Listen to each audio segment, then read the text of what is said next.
का मिलन हो जाता है, और जो शादी विवाह के लिए बच्चे होते हैं उनका भी आपस में सहयोग हो जाता है। और दूसरे यहाँ हमारे जो नौजवान हैं, छोटे छोटे बच्चे हैं, उनके लिए खेल कूद होते हैं, प्रतियोगिता होती है, उनमें उनको पारितोष वितरण किया जाता है।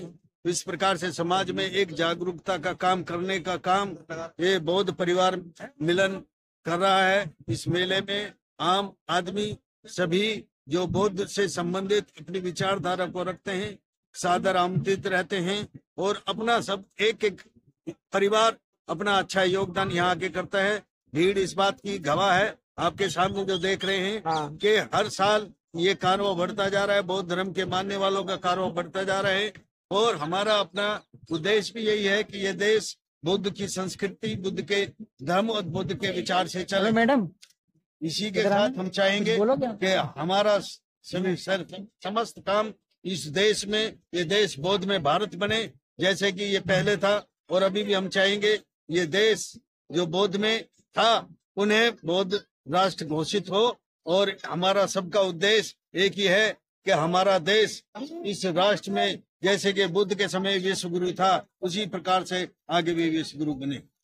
तो सर, इस भारत को बौद्ध में बनाने के लिए क्या करना पड़ेगा लोगों को? लोगों को समता, मैत्री, बंधुत्व का रास्ता अपनाकर, यानी कि बौद्ध धर्म का रास्ता अपनाकर ही ये देश विश्व बंधुत्व की तौर यानी कि धर्म विश्व गुरु बन सकता है। अरे यहाँ तो सरकारें हिंदू राष्ट्र बना रही हैं, बौद्ध राष्ट्र बनाने की बात कर रहे हो। तो ये लड़ाई आज से नहीं है, ये लड़ाई बहुत पुरानी है जो बुद्ध के टाइम से चली आ रही है।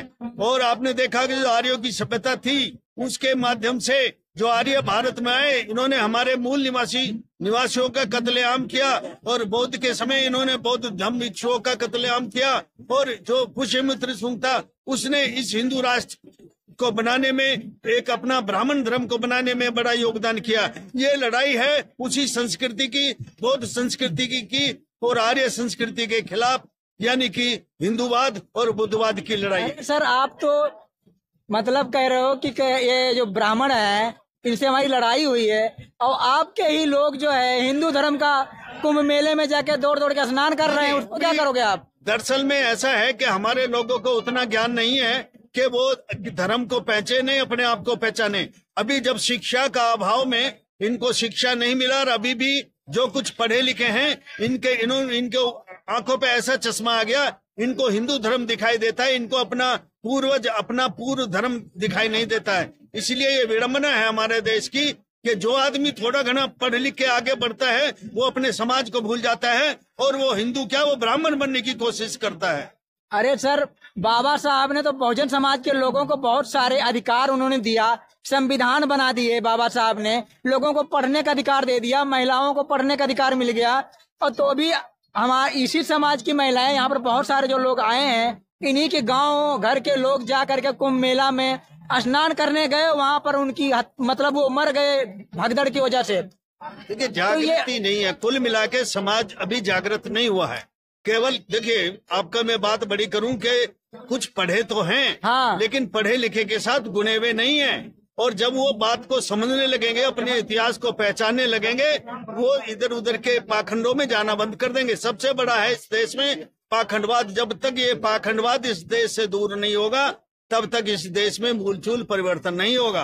कैसे होगा दूर? ये होगा कि अगर हमारे सभी, जिनको हम SC ST OBC का लोग समझते हैं, जो हिंदू धर्म की व्यवस्था के अनुसार चतुर्थ श्रेणी में आते हैं, ब्राह्मण, वैश्य और शूद्र जो चतुर्थ श्रेणी में आते हैं, ये सारे चतुर्थ श्रेणी के लोग एक दिन ये बौद्ध धर्म को अपना लेंगे, ये इकट्ठे एक हो जाएंगे, तो वो अल्पसंख्यक अपना थे और रहे हो जाएंगे। तो इसलिए बौद्ध में भारत बनने से, बौद्ध में विचारधारा आने से ही इस देश का कल्याण हो सकता है। तो अच्छा, आपको क्या लगता, भारत बौद्ध में बन सकता है? हाँ, बन सकता है। कौन बनाएगा? वो ये हमारा समाज, देखिए, समाज तो बनाएगा, सरकार तो नहीं चाह रही बनाने के लिए। सरकार चाहे न चाहे, सरकार तो आती है जाती है, चली जाती है, लेकिन इस देश का जो जागरूक नागरिक है, अरे इस देश में संविधान बनाने वाला कौन था? बाबा साहब थे ना। हाँ। इनको कोई और मिला?